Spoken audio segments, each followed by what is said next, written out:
Hi everyone. मैं सानंद सारी आपका अपने चैनल ऑटोमेशन फीवर में स्वागत करता हूं। आज की अपनी इस वीडियो में हम एक और वर्कशीट इवेंट जो कि है सिलेक्शन चेंज इवेंट, इस पर बात करेंगे और डिफरेंट डिफरेंट एग्जांपल से इस इवेंट को अच्छे से समझने की कोशिश करेंगे। सिलेक्शन चेंज वाला जो हमारा ये इवेंट है, ये तब ट्रिगर होता है जब भी हम कोई सिलेक्शन चेंज करते हैं। तो जब भी हम किसी सेल पर क्लिक कर रहे हो, मतलब कि सिलेक्शन चेंज कर रहे हो, उस टाइम अगर हमें कुछ कोड रन करना है तो हम सिलेक्शन चेंज इवेंट के अंदर लिख सकते हैं। चलो कुछ एग्जांपल से इसे समझते हैं। अल्ट F11 की प्रेस करके आ जाते हैं वीबी एडिटर पर, और मान लो जो हमारी पहली सीट है, सीट नेम्स वाली, इसी पर हम सिलेक्शन चेंज वाला इवेंट हैंडल करने के लिए कोड लिखते हैं। तो मैं इस सीट नेम्स वाली सीट पर डबल क्लिक करूंगा और पहले ड्रॉप डाउन से हम चुनेंगे वर्कशीट और दूसरे से हमको चुनना है सिलेक्शन चेंज, जो कि बाय डिफॉल्ट ऐड ही हो रहा है। अब अगर हम सिलेक्शन चेंज वाले इस इवेंट को अच्छे से देखें तो इसमें ना टारगेट नाम का एक रेंज टाइप का हमें वेरिएबल मिल रहा है, और सीट पे जाके किसी भी सेल पर हम क्लिक करें या फिर सेलेक्ट करेंगे तो वो रेंज हमें इस वेरिएबल में मिल जाएगी।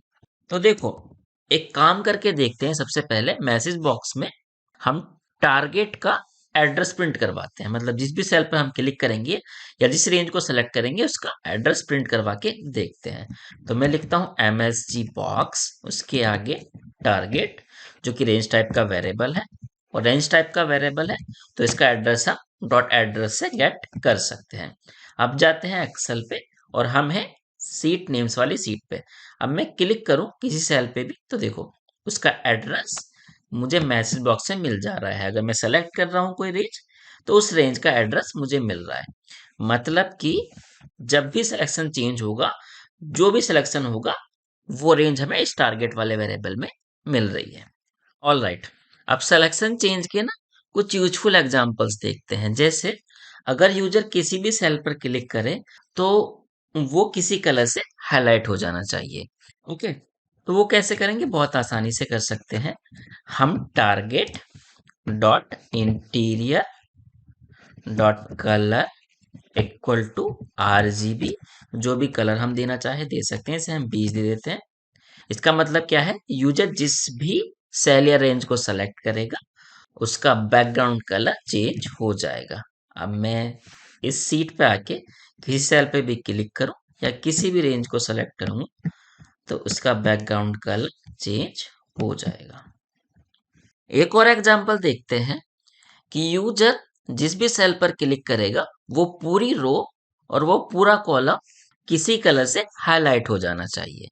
ओके, तो आते हैं वीबी एडिटर पर और देखो, जहां पर वो क्लिक करेगा वो पूरी रो अगर हमें हाईलाइट करनी है तो हम लिखेंगे टारगेट, और पूरी रो के लिए हम क्या करेंगे? Entire row dot background colour change करना है तो इंटीरियर डॉट कलर, और इसके आगे कलर दे देंगे हम RGB कलर देते हैं, RGB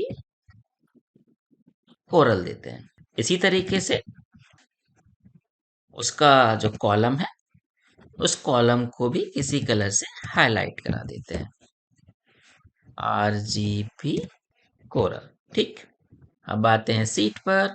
अब जहां पर भी क्लिक करेंगे वो पूरी रो और वो पूरा कॉलम हाईलाइट हो जाएगा।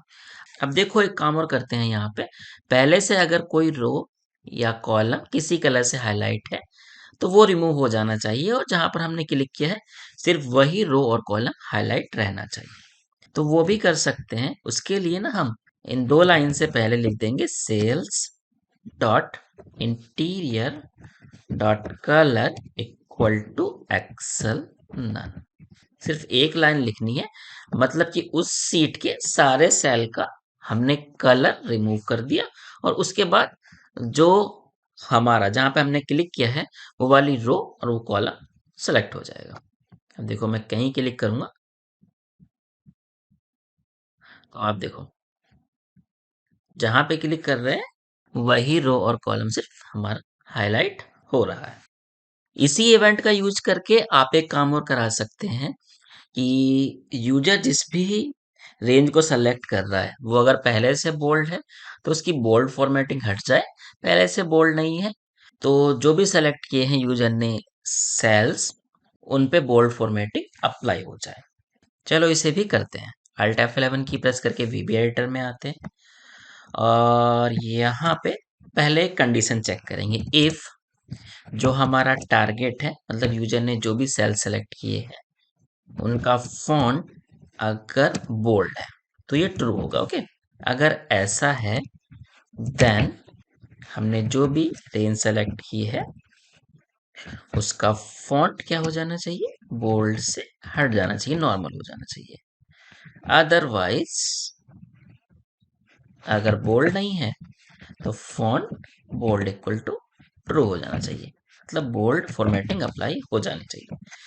अब अगर हम सीट पे जाए और किसी ऐसे सेल को सेलेक्ट करें जो पहले से बोल्ड नहीं है तो वो बोल्ड हो जाएगा, और अगर कोई रेंज पहले से बोल्ड है तो उसकी बोल्ड फॉर्मेटिंग हट जाएगी। सबसे लास्ट में एक एग्जांपल और देखते हैं इसी सिलेक्शन चेंज इवेंट का, कि देखो हमारे पास ना 3 सीट है, इसमें से ना अगर मैं किसी ऐसे सेल पे क्लिक करूं जहां पर उस सीट का नेम लिखा हो तो मैं उस सीट पर मूव हो जाना चाहिए, मतलब वो वाली सीट एक्टिवेट हो जाना चाहिए। तो ये कैसे करेंगे, चलिए ये भी देखते हैं। VB एडिटर में चलते हैं। अब देखो करेंगे कैसे ये। सो हम चेक करेंगे टारगेट जो हमारा सेल है उसकी वैल्यू अगर मैच करती है हमारी दिस वर्कबुक की किसी भी सीट के नेम से तो उस पे हम मूव कर जाएंगे। उसके लिए ना हमें एक लूप की जरूरत पड़ेगी फॉर ईच की। तो उसके लिए एसएच नाम से एक वर्कशीट टाइप का हम एक वेरिएबल डिक्लेयर करते हैं और यहाँ पर लूप लगाएंगे for each S H in हमारी जो करंट वर्कबुक है इसकी जितनी भी हमारी वर्कशीट्स है, और नेक्स्ट एसएच लिख के इस लूप को करेंगे बंद। अब एक इफ की कंडीशन लगाएंगे, इसमें चेक करेंगे जो हमारी सीट है उसका नेम अगर जो यूजर ने सेलेक्ट किया है सेल उसकी वैल्यू से मैच कर रहा है तो हम उस सीट को एक्टिवेट करेंगे और इस लूप से बाहर आ जाएंगे। ठीक, और अगर नहीं मैच कर रहा है तो कुछ नहीं होना चाहिए। ओके, इतना लिख के सीट पे चलते हैं। अब देखो अगर हम कहीं और क्लिक कर रहे हैं तो कुछ नहीं हो रहा, मैं उस सेल पे क्लिक करता हूँ जहाँ पे डेटा लिखा हुआ है। जैसे ही क्लिक किया मैं डेटा वाली सीट पे मूव हो गया। सेल्स डेटा वाले सेल पे क्लिक करेंगे, हम सेल्स डेटा वाले सीट में चले गए। और अगर कहीं ऐसे सेल पे मैं क्लिक कर रहा हूँ जिस नाम से कोई सीट नहीं है तो कुछ नहीं हो रहा है। ऑलराइट दोस्तों, तो हमने काफी सारे एग्जाम्पल्स देखे सिलेक्शन चेंज इवेंट के। इसके अलावा आप अपने रिक्वायरमेंट के अकॉर्डिंग इस इवेंट को हैंडल करवा सकते हो। तो दोस्तों आज के लिए इतना ही। उम्मीद है कि आपको वीडियो पसंद आएगी। हमें सपोर्ट करने के लिए इस वीडियो को लाइक कीजिए, हमारे चैनल को सब्सक्राइब कीजिए और अपने दोस्तों के साथ इस वीडियो को शेयर कीजिए। मिलते हैं नेक्स्ट वीडियो लेक्चर में। बाय।